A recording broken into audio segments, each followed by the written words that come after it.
अस्सलाम वालेकुम जी। Last lecture में हमने कुछ चीज़ें पढ़ी थी, हम उसको थोड़ा सा रिवाइज कर लेते हैं।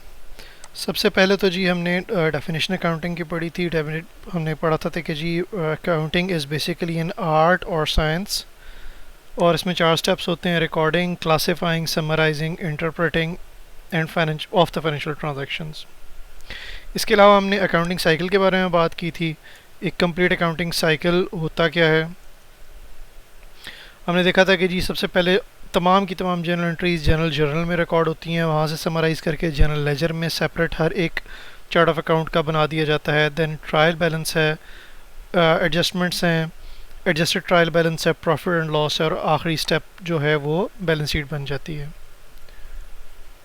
अच्छा, आजकल इनके जो अपडेटेड नाम है, प्रॉफिट एंड लॉस को statement of profit and loss भी कहते हैं, और बैलेंस शीट को स्टेटमेंट ऑफ फाइनेंशियल पोजीशन भी कहते हैं। Statement of financial position. Profit and loss basically आपको उस ऑर्गेनाइजेशन में अर्न कितना कर रहे हैं, ये लॉसेस कितने हैं, ये स्टेटमेंट से पता चलते हैं। और बैलेंस शीट या स्टेटमेंट ऑफ फाइनेंशियल पोजीशन से आपको उस ऑर्गेनाइजेशन की हेल्थ का पता चलता है कि उसकी एसेट्स और लायबिलिटीज़ कितनी हैं। अच्छा जी, ये तो जी हमारे पिछले लेक्चर से रिलेटेड जो चीज़ें थी। मैंने जिक्र किया था कि जी आज हम तमाम जो इम्पोर्टेंट कॉन्सेप्ट्स हैं अकाउंटिंग के, हम उनके बारे में जिक्र करेंगे। तो स्टार्ट करते हैं जी। सबसे पहला बेसिकली है जी बिज़नेस एंटिटी। बिज़नेस एंटिटी को आप ऐसे समझ सकते हैं कि जी एक सेपरेट एंटिटी या एग्जिस्टेंस होती है कंपनी की। यहाँ पे मैं कोट करूँगा, हमारे एक टीचर होते थे, वो जब हमें पढ़ाते थे तो एक चीज़ का जिक्र करते थे कि जी the company can be sued and the company can सू।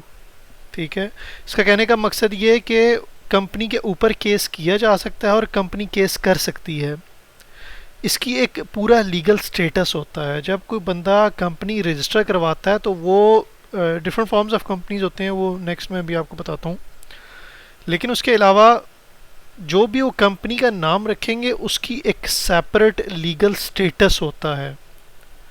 जो भी अमाउंट उसमें इन्वेस्ट की जाती है वो बेसिकली बिजनेस के नाम पे होती है। मैं आपको थोड़ा सा इक्विटी के बारे में भी बताऊंगा। इक्विटी एक हमारा कॉन्सेप्ट है जो हम इस लेक्चर में हम समझेंगे। वो जो अमाउंट इन्वेस्ट की जाती है, ओनर इन्वेस्ट करता है, वो बेसिकली बिजनेस के नाम पे होती हैं, और बिजनेस की लायबिलिटी होती है कि वो उसने ओनर को रिटर्न करना है।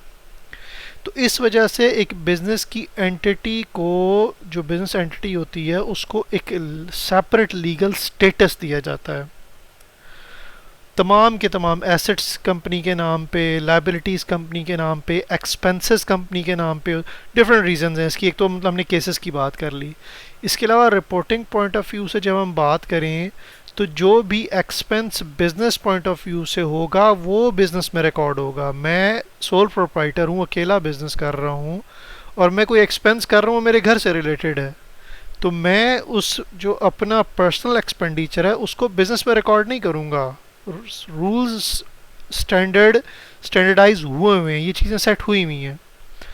किस लिए? ताकि ये है कि रिपोर्टिंग बेहतर से बेहतर हो। हमने जिक्र किया था कि जी हमारे जो यूज़र्स ऑफ फाइनेंशियल स्टेटमेंट्स हैं वो जब इस चीज़ को देखते हैं कि जी सोल प्रोप्राइटरी में बैंक के पास फॉर एग्जांपल जाता हूँ कर्ज़े के लिए, तो वो मुझे कहते हैं जी अपनी फाइनेंशियल स्टेटमेंट्स दिखाएं। फाइनेंशियल स्टेटमेंट्स में उनको नज़र आता है कि एक्सपेंसेस के अंदर मैंने पर्सनल एक्सपेंसेस भी लिखे हुए हैं।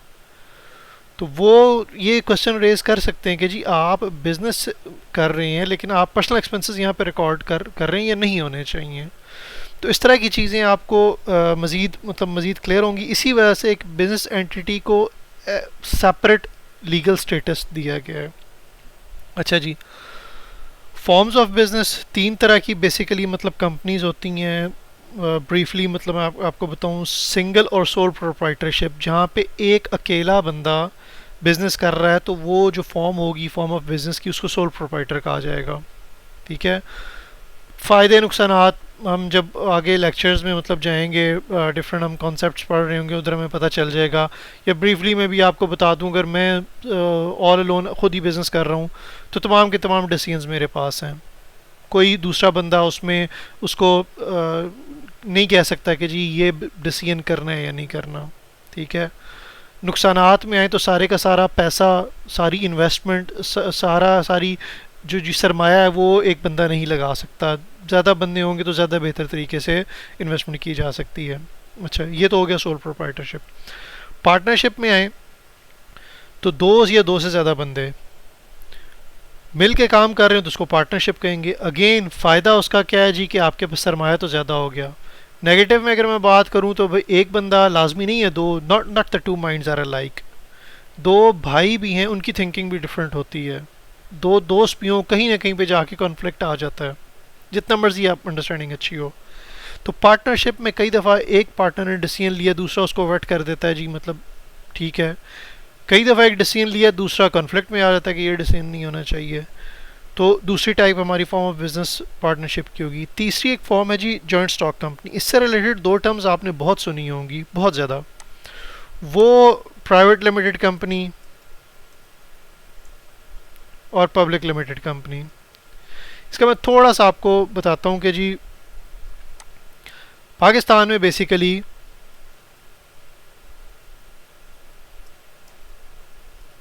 Security exchange commission of Pakistan businesses को गवर्न करता है, रूल्स एंड रेगुलेशन सेट करता है। और कंपनी ऑर्डिनेंस 1984, उसके अंदर ये तमाम के तमाम रूल्स डिफाइन हो चुके हुए हैं। बहुत सारी चीज़ें, मैक्सिमम चीज़ें डिफाइंड हैं।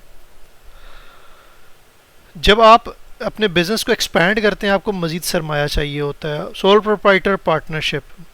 पार्टनरशिप के बाद जॉइंट स्टॉक कंपनी है। जॉइंट स्टॉक कंपनी में नॉर्मली दो तरह की कंपनीज आ सकती हैं, प्राइवेट लिमिटेड कंपनी और public limited company. Private limited company में security exchange commission of Pakistan ने डिफाइन कर दिया कि जी कंपनी ऑर्डिनेंस 1984 के तहत 2 से लेके तो 50 तक आपके पार्टनर्स हो सकते हैं। समटाइम्स डिफरेंट भी हो सकते हैं, लेकिन नॉर्मली 2 से 50 तक के। इसके अलावा जब पब्लिक लिमिटेड कंपनी में आएंगे तो पब्लिक लिमिटेड कंपनी में आपके अनलिमिटेड शेयर होल्डर्स हो सकते हैं। आप लोगों से कहते हैं कि जी वो शेयर, आप टर्म सुनी होगी जी, कंपनी शेयर्स इशू करने लगी है, मैं शेयर होल्डर हूँ। शेयर बेसिकली वो उस कंपनी में आपका हिस्सा है। वो एक तमाम रेगुलेशन रिक्वायरमेंट्स फॉलो करने के बाद ऑर्गेनाइजेशन शेयर्स इशू करती है। वो डिनोमिनेशंस होती है, स्पेसिफिक अमाउंट होती है। एग्जांपल मैं दे सकता हूँ, 10 रुपये का शेयर भी हो सकता है, 100 का। आपको एक पीस ऑफ पेपर दे दिया जाएगा। आजकल तो खैर डिजिटल हो चुका है, शेयर्स आपको इलेक्ट्रॉनिक ही मिलते हैं, लेकिन पुराने वक्तों में वो एक आपको रसीद मिल जाती होती थी कि ABC जो मिस्टर फ्लाइन फना के 100 शेयर्स 10 रुपये के हिसाब से इस पब्लिक लिमिटेड कंपनी में है। उसके डिफरेंट फ़ायदे हैं, आपको उसके ऊपर डिविडेंड भी मिलता है, आप कंपनी से पूछ सकते हैं। ज़ाहिर सी बात है, हर बंदा जो इन्वेस्टमेंट करता है रिटर्न के लिए करता है, ठीक है। तो जो प्राइवेट लिमिटेड कंपनी है उसमें आपके जो इन्वेस्टर्स होते हैं वो लिमिटेड होते हैं। जो पब्लिक लिस्टेड कंपनी है उसमें अनलिमिटेड होते हैं। अच्छा, होता क्या है कि इन जो कंपनीज जो जो शेयर होल्डर्स होंगे, जो जितने भी शेयर होल्डर्स हैं, उन्होंने फाइनेंशियल स्टेटमेंट्स को देखना है। वो बेसिकली जहाँ पे इन्वेस्टमेंट हुई है तो इस चीज़ को मेक श्योर करते हैं कि उनका पैसा सही जगह पे लगा हुआ है, कंपनी सही ऑपरेशंस कर रही है और अर्निंग कर रही है। अब ऐसा तो नहीं होगा कि कंपनी लॉसेस में जा रही है और शेयर होल्डर्स उससे पूछे ही ना। तो वो इन्हीं फाइनेंशियल स्टेटमेंट्स को देखते हुए, ये जो अकाउंटिंग हम पढ़ रहे हैं, इस इंफॉर्मेशन को देखते हुए अकाउंटेंट फाइनेंशियल स्टेटमेंट्स और मैनेजमेंट अकाउंट्स बनाता है। वो फिर शेयर होल्डर्स हम आगे पढ़ेंगे, और मेरी एक वीडियो में है भी जहाँ पे मैंने यूजर्स ऑफ फाइनेंशियल स्टेटमेंट्स के बारे में बड़ा डिटेल बताया हुआ है। मैं कोशिश करूँगा कि जी उसका लिंक नीचे इसकी डिस्क्रिप्शन में शेयर कर दूँ।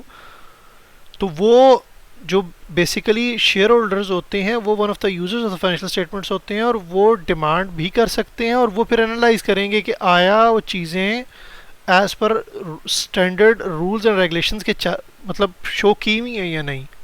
या अगर मैं बहुत एग्जैक्ट टर्म में यूज़ करूँ तो क्या जो फाइनेंशियल स्टेटमेंट्स हैं वो ट्रू एंड फेयर व्यू दे भी रहा है या नहीं। ये जब फॉर्म ऑफ बिजनेस है थोड़ा कॉम्प्लेक्स है। ये इसकी डिटेल में थोड़ी सी आपको इसलिए बता रहा हूँ कि आगे मेजॉरिटी की जो अकाउंटिंग है वो इन्हीं से रिलेटेड होती है। थोड़ा सा आपके लिए कॉम्प्लेक्स हो जाएगा, लेकिन मतलब ये जब हम टर्म्स पढ़ेंगे तो कंफर्म मैं कह सकता हूँ कि जी आपको जब इन टर्म्स के बाद ना इस चीज़ की समझ आ जाएगी। एक दफ़ा सुनने के बाद अगर आप रिपीट पे इस चीज़ को, इस लेक्चर को सुनेंगे तो आपको ये बहुत क्लियर हो जाएगा। अच्छा, अब यूज़र ऑफ फाइनेंशियल स्टेटमेंट्स में जब हमने कहा जी कि उस वो चेक करेगा कि ये जो फाइनेंशियल स्टेटमेंट्स हैं ट्रू एंड फेयर व्यू दे रहे हैं या नहीं, इसके लिए ऑडिट की रिक्वायरमेंट भी की जाती है। और वो सिक्योरिटी एक्सचेंज कमीशन भी क्लासिफाई कर देता है, स्पेसिफाई कर देता है कि जी कंपनीज को ऑडिट भी करवाना है। समटाइम्स ये बहुत बड़ी कंपनीज है तो उनको क्वार्टरली रिव्यू भी करवाना है, हाफ ईयरली रिव्यू भी करवाना है, तो 3 महीने बाद उनको अपनी तमाम फाइनेंशियल स्टेटमेंट्स प्रेजेंट करनी होती हैं। ठीक है, तो वो जो फाइनेंशियल स्टेटमेंट्स बनती हैं वो मतलब इन्हीं रूल्स एंड रेगुलेशंस के, इन्हीं कॉन्सेप्ट से बनती हैं। ठीक है, तो ये बेसिकली थी 3 फॉर्म्स ऑफ बिजनेस हो गया। फर्स्ट वन वाज सिंगल और सोल प्रोप्राइटर, एक अकेला बंदा, पार्टनरशिप 2 या उससे ज़्यादा बंदे। ठीक है, और जॉइंट स्टॉक कंपनी जहाँ पे आपके जनरली जो लोग हैं, जनरल पब्लिक शेयर होल्डर्स जो होते हैं वो परचेज करते हैं, उनसे रिलेटेड जो कंपनी होती है वो जॉइंट स्टॉक कंपनी कहलाती है। और बेसिकली ये कंपनी के शेयर्स स्टॉक एक्सचेंज पे लिस्टेड होते हैं, रजिस्टर्ड होते हैं और इनकी ट्रेडिंग कानून के तहत होती है। ठीक है, अच्छा जी, इसके अलावा कुछ कॉन्सेप्ट्स, गुड्स और मर्चेंडाइज। ठीक है, हमने पिछले लेक्चर में बात की कि जी जो बिजनेसमैन है वो चीज़ें सेल करता है against a consideration an amount. ठीक है, जो चीज़ें वो रीसेल के लिए परचेज करता है वो स्टॉक कहलाती हैं। ठीक है, in accounting the word goods has a special meaning. It refers to something which has been purchased by a trader for the resale purpose, merchandise, stock, goods।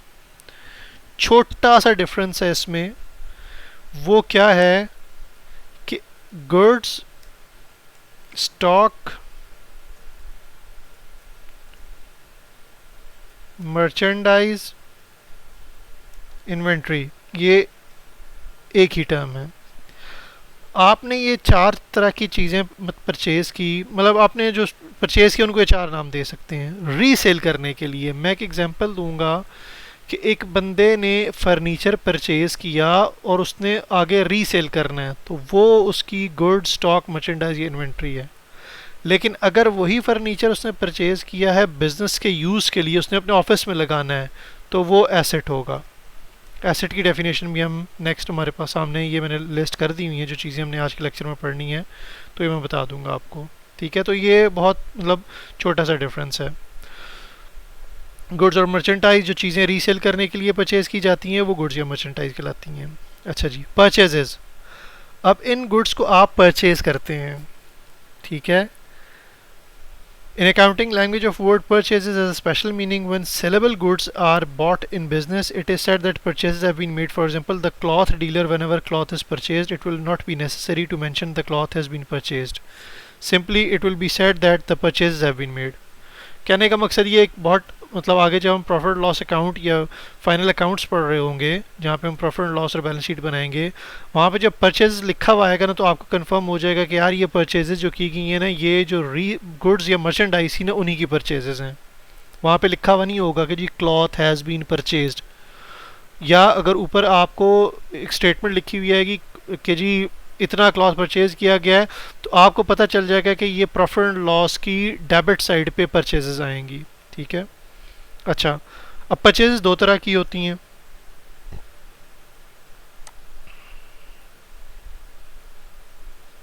एक कैश परचेज है और दूसरी क्रेडिट। कैश तो जैसे कि term है, आपने cash पे किया और परचेज कर ली राइट अवे। ठीक है, क्रेडिट परचेजेस या स्टेटमेंट परचेज ऑन अकाउंट जो नेक्स्ट टर्म है। देखिए, बिजनेस समटाइम्स पे उसकी जो फ्रीक्वेंसी ट्रांजैक्शंस की होती है वो इतनी ज़्यादा होती है, या वो ट्रांजैक्शंस इतनी बड़ी होती हैं कि आपके लिए पॉसिबल नहीं होता कि आप कैश में पे करें, या ऑन स्पॉट आप बैंक के थ्रू चेक में भी पे कर लें। कैश में बैंक और कैश दोनों आते हैं। अब आपको पता है कि करंट सिचुएशन में बैंकिंग इतनी ज़्यादा हो चुकी हुई है, कैशलेस ट्रांजैक्शंस इतनी ज़्यादा हो चुकी हैं कि बैंक को भी आप कैश ही कंसिडर करेंगे। लेकिन आपके लिए पॉसिबल नहीं होता कि आप तमाम की तमाम पेमेंट अभी कर दें। आपके सप्लायर्स के साथ जो टर्म्स हैं वो इतनी अच्छी हो जाती हैं कि आप उसको कहते हैं कि भाई मैं आपको 30 डेज़ बाद 60 डेज़ बाद पेमेंट करूँगा, और वो आपसे एग्री कर जाता है। ठीक है, तो ये वाली जो परचेजेस हैं ये बेसिकली क्रेडिट परचेजेस हैं या परचेजेस ऑन अकाउंट हैं। अब आपके जहन में एक क्वेश्चन आ सकता है कि भाई वो बंदा क्यों उधार पे देगा काम, मतलब सादा अल्फाज में यूज़ करूँ तो उधार वाली परचेजेस हैं ये। होता क्या है कि कैश परचेजेस में वो बंदा आपको, मतलब नेक्स्ट मैं अभी आपको बता भी देता हूँ इस पे। यहाँ पे हम पढ़ेंगे जी purchase discount and sales discount, ये अलाउंसेज हैं। वो बंदा आपको कहता है कि यार आपने कैश परचेज करना है तो मैं 1 लाख की चीज़ें आपको हो सकता है कि 98,000 या 97,000 पे दे दूँ। ठीक है, वो कुछ डिस्काउंट भी दे सकता है। ठीक है, और अगर आपने क्रेडिट पे करना है तो आप 30 दिन बाद पे करें, आपको पूरा लाख परचेज करना पड़ेगा। बिजनेसमैन देखेगा कि ये 3,000 का जो डिस्काउंट है, कैश की अवेलेबिलिटी अगर उसके पास है फिर तो वो परचेज कर लेगा। जो अच्छा बिजनेसमैन है वो ये करता है, वो देखता है कि यार ये जो 1 लाख की परचेजेस हैं, ये मुझे एक महीने बाद मैंने 1 लाख की करनी है, तो मैं क्यों ना ऐसे करूं कि उधार पे ही ले जाऊं, यही माल आगे सेल करके, तो वहाँ पे ज़री सी बात है जब आगे सेल करेगा उस पर अपना प्रॉफिट भी चार्ज करेगा, अपने एक्सपेंसेस और प्रॉफिट वहाँ से अर्न करके तो फिर मैं इसको वापस करूँ, यानी किसी दूसरे के सरमाए पे बिजनेस करके तो इस बंदे को रिटर्न करेगा। तो अच्छा अच्छा बिजनेसमैन मतलब यही काम करता है, तो वो उधार वाले ऑप्शन पे जाएगा। इसलिए अकाउंटिंग में इस परचेजेस को सेपरेटली ही रिकॉर्ड किया जाता है। अच्छा, कैश परचेज पे मतलब हम आज ही मतलब इन्हीं उसके बाद हम जनरल एंट्री भी मैं आपको बताऊंगा कि जनरल एंट्री होती क्या है, डुअल अकाउंटिंग या डबल एंट्री सिस्टम मतलब है क्या। ठीक है, तो उसमें भी जिक्र करेंगे तो आपको पता चल जाएगा कि यार कैश परचेज की ये एंट्री है और क्रेडिट परचेज की ये। दूसरे की अहम बात, अकाउंटिंग में बहुत सारी चीज़ें आपको वाइस वर्सा मिलेंगी। एक साइड पे सेल्स, उसके ऑपोजिट साइड पे परचेजेस। यहाँ पे हम देखते हैं, अच्छा एक चीज़ और रहेगी, हम पहले उसको पूरा कर लेते हैं। परचेज रिटर्न और रिटर्न आउटवर्ड्स। जब आपके क्वेश्चन में कहीं रिटर्न आउटवर्ड्स आएगा, आउटवर्ड्स का मतलब है जी परचेजेस आपने जब की तो आपके पास वो चीज़ें आ गई, आउटवर्ड्स अब आपने वापस भिजवानी है, अगर आपने समझना है तो रिटर्न्स आउटवर्ड। ठीक है, तो वो परचेज रिटर्न्स होंगी। कुछ चीज़ें ख़राब थी, डैमेज थी, आपने ज़्यादा मंगवा ली, व्हाट्स एवर रीज़न, तो आपके सप्लायर के साथ अरेंजमेंट्स इतने अच्छे हो जाते हैं कि आप उसको कह देते हैं कि भाई ये चीज़ें मैं वापस भिजवाने लगा हूँ, तो आप परचेजेस में से उसको लेस कर देते हैं। ठीक है, अच्छा दूसरी जो आम चीज़ मैं बताने लगा था वो ये था कि अकाउंटिंग में बहुत सारी चीज़ें वाइस वर्सा की हैं। कैश परचेजेस है तो सेल्स परचेजेस वो उसके उलट होंगी। आप अगर कैश परचेज कर रहे हैं तो उसके बाद आप उसको सेल करेंगे, ठीक है, तो वो कैश सेल्स आ जाएंगी। या आप किसी से परचेज कर रहे हैं तो बेचने वाले के लिए वो सेल्स हैं, आपके लिए परचेजेस हैं। ठीक है, तो उसके लिए वो ट्रीटमेंट अकाउंटिंग एंट्री और होगी और आपके लिए और होगी। इसी तरह क्रेडिट सेल्स हैं, यानी आपने जब क्रेडिट पे परचेजेस की या परचेज ऑन अकाउंट की, तो बेचने वाला अगर आपको उधार में कर रहा है तो उसके लिए वो क्रेडिट परचेजेस हैं या सेल्स ऑन अकाउंट है। ठीक है, और उसकी अरेंजमेंट भी वही है कि वो बंदा भी सोच रहा होता है कि यार राइट अवे तो इतना मुझे नहीं दे सकेगा कैश, या हो सकता है कि वो अगर वो खुद प्रोड्यूस नहीं कर रहा तो वो सोर्स जहाँ से वो परचेज कर रहा है हो सकता है वो भी मतलब उधार पे परचेज करो। तो ये बेसिकली एक चेन होती है अकाउंटिंग। समटाइम्स पे ना आपको उसमें एक लिंक नज़र आएगा, एक पाथ बन रहा होता है। हमने कल अकाउंटिंग साइकिल की बात की कि जनरल से लेजर में जाती है, लेजर से ट्रायल बैलेंस में, ट्रायल बैलेंस से एडजस्टमेंट्स होती हैं, एडजस्टमेंट से एडजस्टेड ट्रायल बैलेंस बनता है, उधर से कुछ चीज़ें प्रॉफिट एंड लॉस में जा रही होती हैं और कुछ बैलेंस शीट में जा रही होती हैं। तो सिमिलरली एक की सेल्स हैं दूसरे की परचेज हैं, एक की सेल्स रिटर्न है दूसरे की परचेज रिटर्न हैं। आप अगर बात करें तो सेल डिस्काउंट है, दूसरे का परचेज डिस्काउंट होगा। ठीक है, यहाँ पे एक अहम चीज़ है कि अलाउंसेस भी समटाइम्स पे दिए जाते हैं। आपने 1000 आइटम्स मंगाए एक प्रोडक्ट के, जिसमें से आपको ये पता चला कि यार इसमें से 10 आइटम्स थोड़े से डैमेज थे, उनकी पैकिंग ठीक नहीं थी। अंदर से हो सकता है प्रोडक्ट बिल्कुल ठीक हो, या हो सकता है ख़राब भी हो, तो बजाय इसके कि आप ये 10 आइटम्स उठा के वापस करें, आपको जो बेचने वाला है ना वो कहेगा कि यार आप मुझे इसको वापस ना भिजवाओ, इसकी लिस्टेड प्राइस 100 थी, मैं आपको इसको 20 रुपये पर पीस डिस्काउंट देने को तैयार हूँ, आप आगे सेल कर दो। तो इस तरह की अरेंजमेंट बन जाती है। तो ये 20 रुपये का ना अलाउंस दे दिया जाता है, तो इसको अलाउंस कहते हैं। और मैंने जैसे कहा कि ये चीज़ें परचेज़र और सेलर के लिए हैं, तो ये मतलब वाइस वर्सा ही चलती हैं। अच्छा, इसके अलावा एक ट्रेड डिस्काउंट है जी at the time of selling. ठीक है, आप कुछ कंसेशन दे देते हैं उसको, जिस तरह हम यहाँ की अगर बात करें तो ठीक है, इसको पढ़ भी लेते हैं। Eight the time of selling goods manufactured allows retailer such discount it is allowed at certain percentage for a listed catalogue price. यानी लिस्टेड प्राइस थी 30,000, उसने कहा जी मैं 10% डिस्काउंट दूंगा, उसको पड़ गई 27,000 की। The trade discount enable the retailer to sell goods at the listed price and the customer can be sure that the fair price of the goods.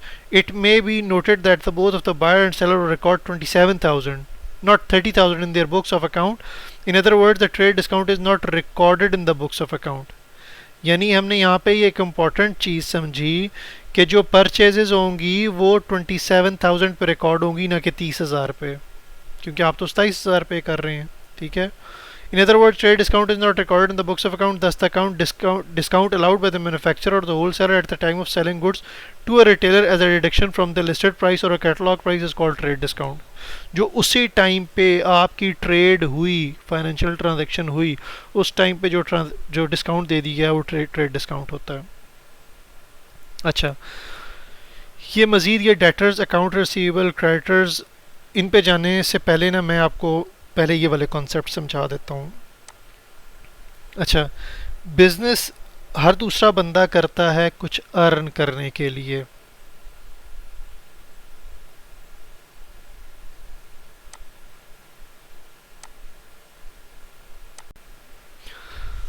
अच्छा, जो बंदा भी बिजनेस करता है, ज़ाहिर सी बात है वो कुछ अर्न करने के लिए बिजनेस करता है। तो जब हम प्रॉफिट एंड लॉस स्टेटमेंट बना रहे होंगे उसमें जो सबसे पहली चीज़ रिकॉर्ड की जाएगी वो इनकम रिकॉर्ड की जाएगी। उसको हम अमाउंट अर्नड भी कह सकते हैं। ये अमाउंट कैसे अर्न कर सकती है आप? गुड्स को रीसेल करके या सर्विसेज प्रोवाइड करके। गुड्स को रीसेल करें तो कोई भी आइटम उठा लें, रोज़मर्रा की ज़िंदगी में आप सुबह उठते हैं, आप टूथब्रश यूज़ करते हैं, पेस्ट है, साबुन, कंघी, घर में इतनी चीज़ें हैं जिनको जिनका आप आपके सामने आएंगी, आप परचेज़ कर रहे होते हैं। जब आप उसकी कंसिड्रेशन पे कर रहे होते हैं तो उस कंसिड्रेशन में ना सेल करने वाले का मार्जिन भी शामिल होता है।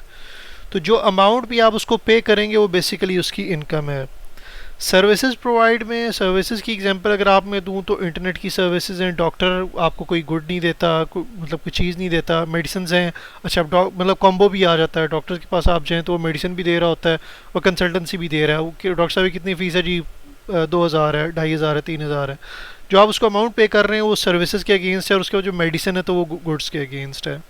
डॉक्टर, लॉयर, टीचर, इसके अलावा इंटरनेट की सर्विसेज हैं। अब आप घर पे इंटरनेट यूज़ कर रही हैं, मॉडेम आया हुआ है, मॉडेम गुड्स का रेवेन्यू भी होगा और साथ हर महीने आप जो बिल पे कर रहे हैं वो रिकॉर्ड हो रहा होगा, वो सर्विसेज के अगेंस्ट रिकॉर्ड रेवेन्यू हो रहा होगा। तो ये बेसिकली सबसे पहला कॉन्सेप्ट आ गया इनकम का।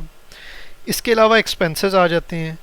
इस इनकम को अर्न करने के लिए जो भी अमाउंट इनकर की जाती है वो एक्सपेंस कहलाती है। इन एक्सपेंसेस में रफली अगर मैं लिस्ट छोटी सी आपको बताऊँ, आगे में मज़ीद चीज़ें क्लियर हो जाएंगी, लेकिन अगर मैं बनाऊँ तो अब आप किसी भी बिज़नेस को जहन में लेके आएँ तो आपको आइडिया होता जाएगा कि सबसे पहले तो आप सैलरीज पे करते हैं, जो भी बंदे काम कर रहे हैं वो आपका एक्सपेंस है। रेंट है। अच्छा, उसके अलावा इलेक्ट्रिसिटी की कॉस्ट है, फिर गैस, टेलीफोन,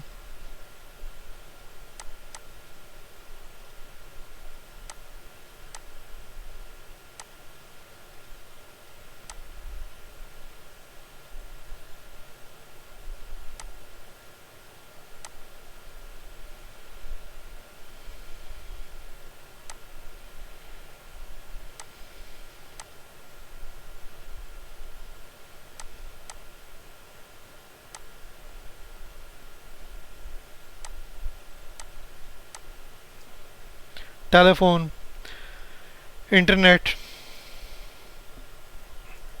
इंटरेस्ट, अगर कोई कर्ज़ा लिया हुआ है उसके ऊपर आप इंटरेस्ट पे कर रहे हैं वो आ जाएगा। तो ये कुछ एक्सपेंसेस की एग्जांपल है जो यहाँ बेसिकली ये आप जो इनकर कर रहे होते हैं इस अमाउंट को अर्न करने के लिए, वो एक्सपेंस कहलाएगा। यहाँ पे इससे रिलेटेड एक और चीज़ जो मैं ज़रूरी समझता हूँ यहाँ पे बताना, वो एक्सपेंस और एक्सपेंडिचर का फ़र्क है।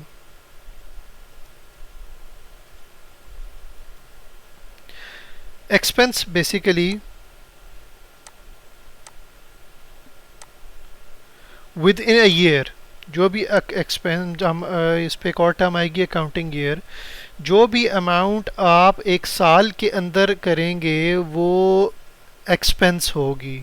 ठीक है, आपने स्टेशनरी परचेज की 10,000 की, 12,000, इसको हम 14,000 फॉर एग्जांपल, 1,000 की पर मंथ यूज़ हो रही है, तो साल का अगर हमारा अकाउंटिंग पीरियड बने तो ये आ जाएगी 12,000। अब जो आपने एक्सपेंडिचर टोटल किया था वो 14,000 का था, लेकिन उसमें से इस साल सिर्फ 12,000 यूज़ हुआ, तो 12,000 हमारा एक्सपेंस हो जाएगा, बाकी 2,000 हमारा एसेट है, वो हमारे पास ही पड़ी हुई हैं, वो अगले साल यूज़ हो जाएगा। तो एक्सपेंस और एक्सपेंडिचर में थोड़ा सा फ़र्क ये आता है, ये इस कॉन्सेप्ट को बी कॉम लेवल पे शुरू में चेक कर भी लिया जाता है कि जी जब फाइनल अकाउंट्स का जो सवाल आएगा उसमें लिखा हुआ आएगा जी कि स्टेशनरी से रिलेटेड एक्सपेंडिचर हुआ फॉर एग्जांपल 14,000 का, और स्टेशनरी का हमारा एक्सपेंस 1,000 है, तो आपको उधर ये कंफर्म होना चाहिए कि जी इसमें से आपने 12,000 प्रॉफिट एंड लॉस के एक्सपेंस साइड पे लेके जाना है, और जो बाकी 2,000 है वो बैलेंस शीट में एसेट्स में, करंट एसेट्स में आ जाएगा। ठीक है, वो भी अभी मैं थोड़ी देर में आपको बता देता हूँ कि एसेट और अच्छा अच्छा इस कॉन्सेप्ट को अगर हम सम अप करें तो ये एक्सपेंसेस किए हमने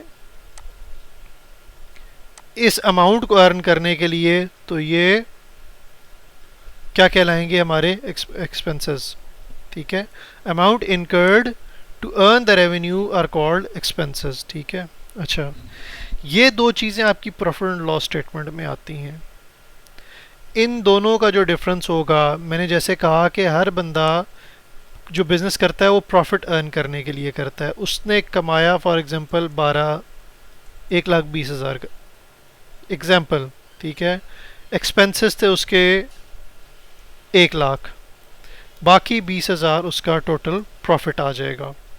ठीक है, तो प्रॉफिट एंड लॉस अकाउंट से आपको जो डिफरेंस इसका आएगा वो ज़्यादा भी हो सकता है, लॉस भी हो सकता है, लेकिन नॉर्मली बिजनेस प्रॉफिट अर्न करने के लिए किए जाते हैं।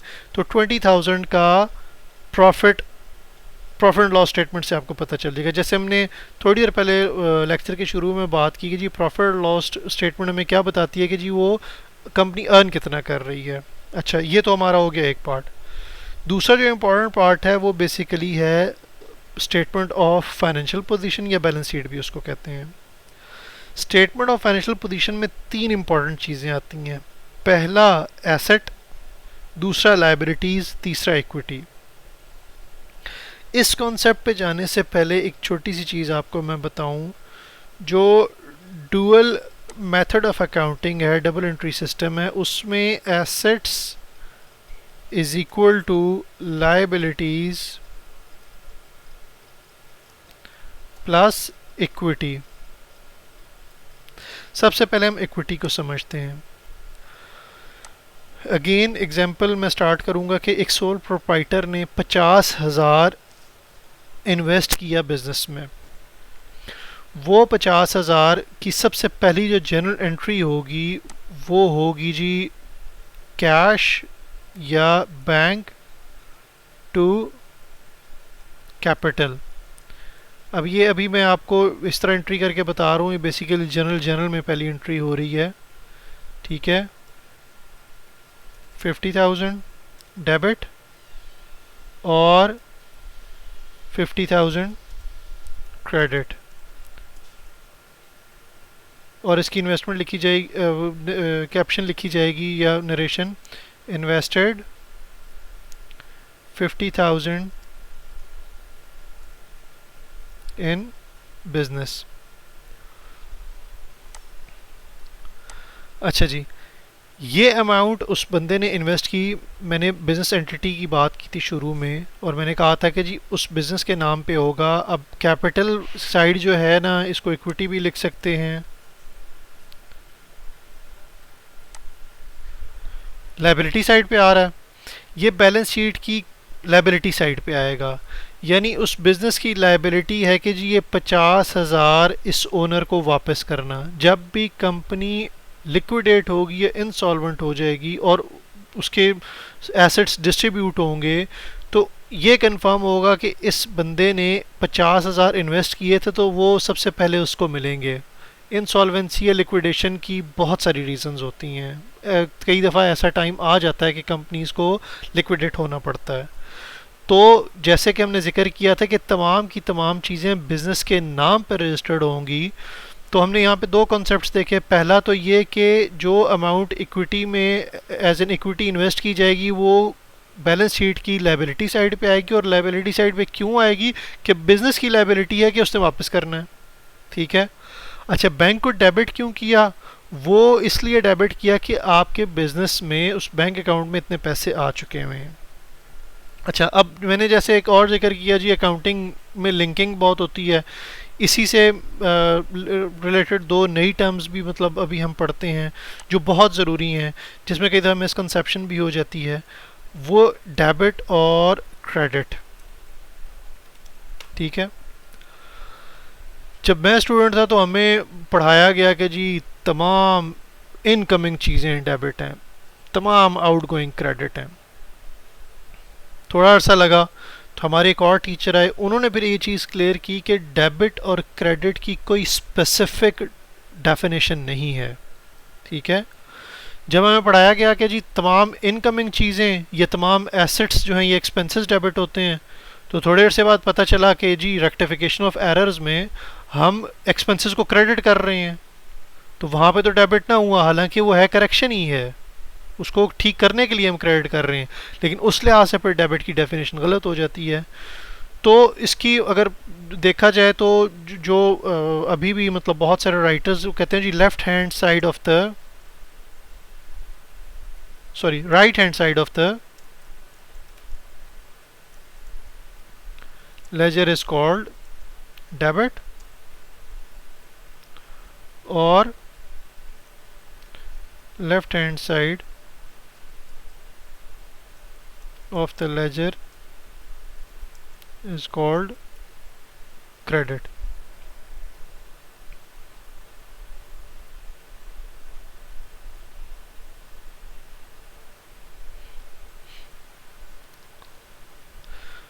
अच्छा जी, अच्छा मज़ीद इसको हम एक्सप्लेन करें तो अब all expenses are normally credit, all the assets are normally debit। ठीक है। क्रेडिट क्या होता है? All incomes, all liabilities and all equity, ये क्रेडिट होते हैं हमारे। यानी अब आपको इस लेक्चर के बाद ये पता चल गया कि ये जो एक्सपेंसेस की हमने बात की, salaries, rent, electricity, gas, telephone, internet, interest, fuel का एक्सपेंस है, कोई और यूटिलिटीज़ हैं, ये जो भी होंगे ये तमाम के तमाम डेबिट होते हैं। ठीक है। तमाम एसेट्स का भी अभी थोड़ी देर में मैं आपको मतलब बता देता हूँ कि एसेट्स की नॉर्मली कौन सी टाइप्स होती हैं। क्रेडिट साइड पे हमने इनकम की बात की, तो तमाम इनकम्स गुड्स की रीसेल के लिए सर्विसेज की, वो हमारी क्रेडिट होती हैं। लाइबिलिटीज़ का भी हम थोड़ी देर में मतलब हम पढ़ने लगे हैं।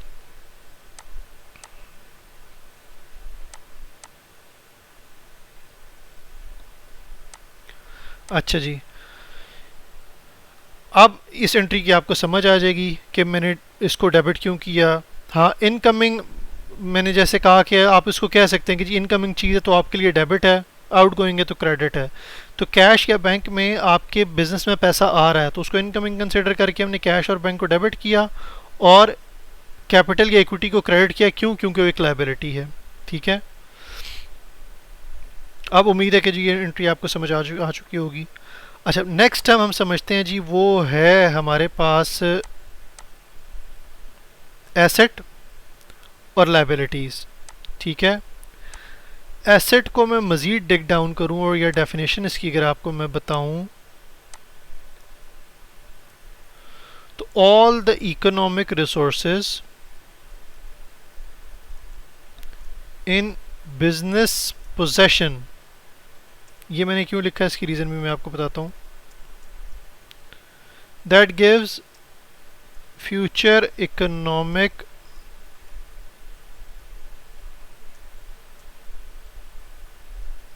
benefit are called assets. Example दूंगा आपको ये चीज़ क्लियर हो जाएगी. Motor vehicles,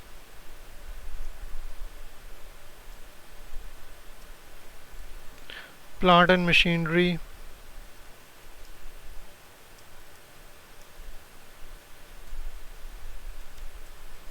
land and building,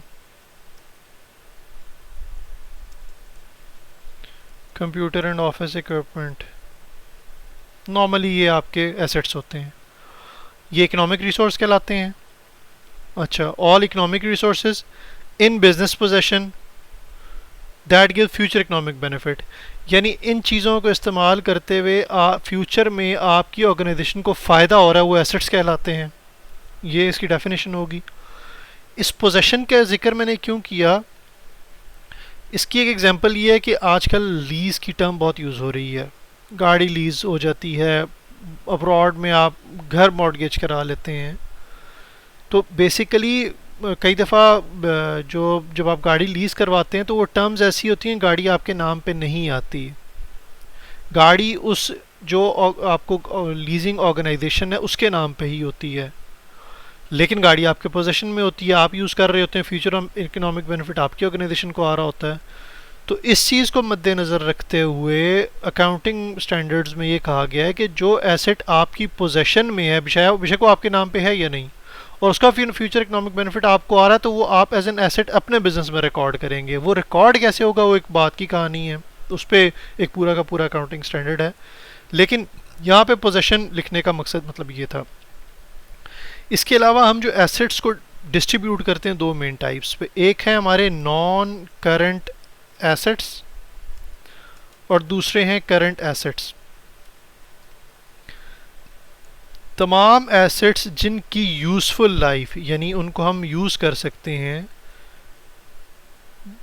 1 year and more, 1 साल से ज़्यादा जिनकी यूज़फुल लाइफ है, वो नॉन करंट एसेट्स होते हैं. वो नॉर्मली ये वाले होते हैं. मोटर व्हीकल आप 1 साल से ज़्यादा यूज़ करते हैं. प्लांट एंड मशीनरी 1 साल से ज़्यादा यूज़ करते हैं. लैंड एंड बिल्डिंग की लाइफ तो बहुत ज़्यादा होती है. कंप्यूटर ऑफिस इक्विपमेंट भी नॉर्मली क्या, आप जहरी सी बात है कि 1 साल से ज़्यादा ही आपने मतलब यूज़ करना है, उसका फ्यूचर इकोनॉमिक बेनिफिट आ रहा होता है. यहाँ पे क्वेश्चन आपके जहन में आ सकता है, फिर करंट एसेट्स कौन से हैं. करंट एसेट्स में हमने जिक्र किया कि सेल्स ऑन अकाउंट, तो वहाँ से अकाउंट्स रिसीवेबल जनरेट होते हैं. डेटर्स, मैंने कहा है ना कि यहाँ पे एक टर्म आई थी, आपको मैं लिंक करूँगा, कि डेटर्स और अकाउंट्स रिसीवेबल. जो चीज़ें आपने सेल की, तो हो सकता है कि वो बंदा आपको कहे कि जी मैं 30 दिन के अंदर, 60 दिन के अंदर या 90 दिन के अंदर वापस करूँगा. कई दफ़ा ज़्यादा 6-6 महीने के भी क्रेडिट टर्म्स होती हैं आपकी कि जी आपके तो चलो यार 6 महीने बाद पैसे दे देना. तो वो जो रिकॉर्डिंग होगी ना, बेसिकली वो आपको पता है कि वो आपका एसेट बन चुका है. वो पैसे भी आपके पास आए नहीं है, वो 1 साल के अंदर अंदर ही आएंगे, 3-6 महीने जो हैं वो. तो वो आप बैलेंस शीट में रिकॉर्ड करेंगे एसेट साइड पे, एसेट में करंट एसेट्स के अंदर. अच्छा, इसके अलावा डेटर्स, ठीक है, डेटर्स जिन लोगों से पैसे लेने हैं वही आ जाएंगे. ठीक है. इन्वेंट्री, मैंने एग्जांपल दी एक्सपेंडिचर और एक्सपेंस में कि जी 14,000 के आइटम्स थे, आपने 12,000 की कंज्यूम कर लिए, तो 12,000 में से जो 14,000 में से 2,000 बचे थे वो यहाँ पे रिकॉर्ड होंगे, और बाकी 12,000 आपके प्रॉफिट एंड लॉस में एक्सपेंस साइड पे मतलब आ जाएगा. तो नॉर्मली करंट एसेट्स में मतलब ये चीज़ें आती हैं. अच्छा, इसके अगेंस्ट अगर हम लायबिलिटी की बात करें, तो लायबिलिटी भी पहले उसकी डेफिनेशन देख लेते हैं. अमाउंट ओड, यानी जो अमाउंट आपने पे करनी है. मैंने पहले भी जिक्र किया कि परचेजेस और सेल्स उलट हो गया, इसी तरह एसेट्स और लायबिलिटीज़. यहाँ पे देखें, करंट में अकाउंट्स रिसीवेबल में आपको रिसीव करना है, एट द सेम टाइम आपने किसी को पे भी करना है. ठीक है, तो वो लायबिलिटी है. सही है. अमाउंट ओड, उसकी डिस्ट्रीब्यूशन भी सिमिलरली लॉन्ग टर्म लायबिलिटी और शॉर्ट टर्म।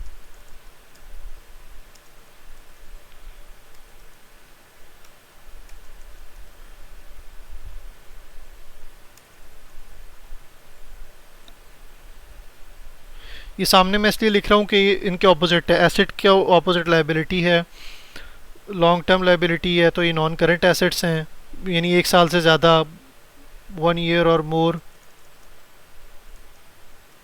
क्या हो सकता है जी? बैंक लोन्स हैं, ये आपने क्रेडिटर्स हैं आपके, उन्होंने आपको कर्जा दिया, वो भी 1 साल से ज़्यादा के लिए ही दिया हो, तो वो यहाँ पे आएगा, यहाँ पर रिकॉर्ड करेंगे। और शॉर्ट टर्म में आपके पास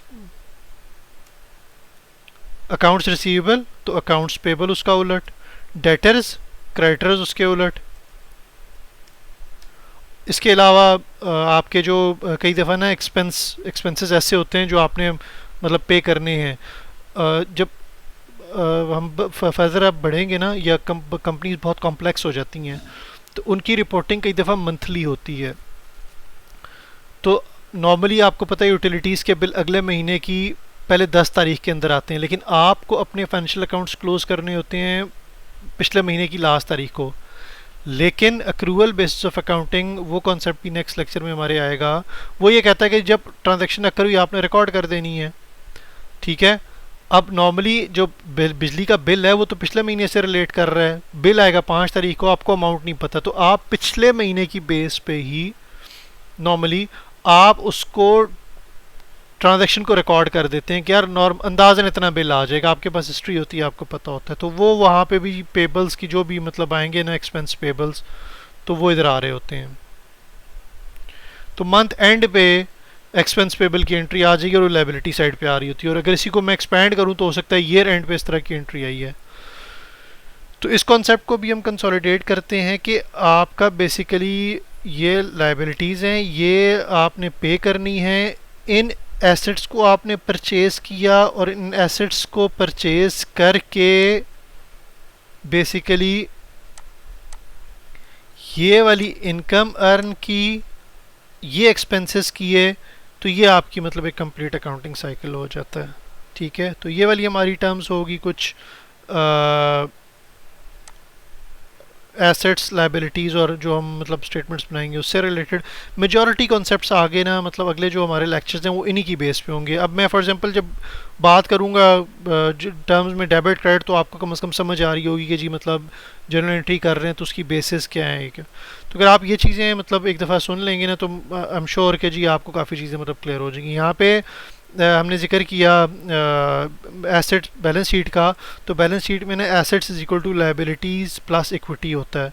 तो इस साइड पे जब बैलेंस शीट हम बनाएंगे तो एसेट्स आएगा, लायबिलिटीज़, और इसके साथ ही नीचे एक और चीज़ आ रही होती है इक्विटी, ठीक है। इक्विटी हम पहले ही पढ़ चुके हैं जी, amount invested by the owners,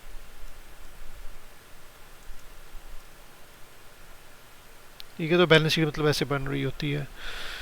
तो आज का लेक्चर यहाँ पे मतलब हम कंक्लूड करते हैं। हम देखते हैं जी इन टर्म्स में से एसेट्स हमने पढ़ लिया, लायबिलिटीज़ पढ़ लिया, अकाउंटिंग रेवेन्यू हमने इनकम देख लिया था, एक्सपेंसेस, नेट इनकम और नेट प्रॉफिट। नेक्स्ट लेक्चर में ये जो अकाउंटिंग प्रिंसिपल्स हैं बहुत इंपॉर्टेंट हैं, बहुत ज़रूरी हैं। ये समझेंगे प्रैक्टिकल अकाउंटिंग में जो आके इंशाल्लाह हम में से जो ज़ाहिर सी बात है बहुत सारे लोग जब इस फील्ड को परस्यू करते हैं तो वो एक उसमें जाएंगे इस फील्ड में, तो ये बहुत एक इम्पॉर्टेंट कॉन्सेप्ट्स हैं, ये समझना बहुत ज़रूरी है। तो उसको हम बिल्कुल सेपरेट ही रखेंगे, ठीक है। तो नेक्स्ट लेक्चर में इंशाल्लाह मतलब ये वाले कॉन्सेप्ट्स मतलब हमने देखने हैं और फिर हमारा ये पहला चैप्टर इंशाल्लाह कंप्लीट हो जाएगा। अच्छा जी, लास्ट में लाजमी किसी भी किस्म का क्वेश्चन है वो कमेंट्स में लाजमी दें। फीडबैक मेरे लिए बहुत ज़रूरी है। मैं कोशिश करूँगा कि जी मैं तमाम के तमाम क्वेश्चंस को आपके आंसर करूँ, और को मज़ीद इन लेक्चर में मतलब बेहतरी की ज़रूरत है तो वो मतलब मुझे लाजमी बताइएगा। शुक्रिया, थैंक यू।